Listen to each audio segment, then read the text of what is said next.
Hello guys, we're going to drink ginger powder. Yan. Then, pwede ka din maglagay ng honey. And you can put also lemon. Okay? Ayan na. So, let us put a bit. Okay, one moment. One moment. Magalawi. Ano pa? Okay.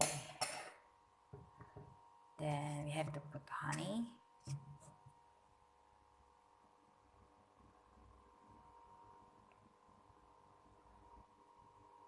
So, nilagyan ko na siya ng honey.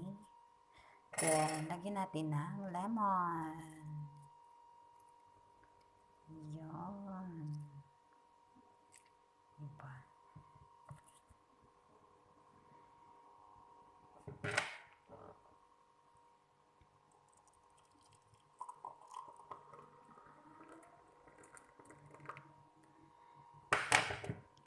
Yan, preferred lang siya. Hindi ko kaya maubos eh. Ha.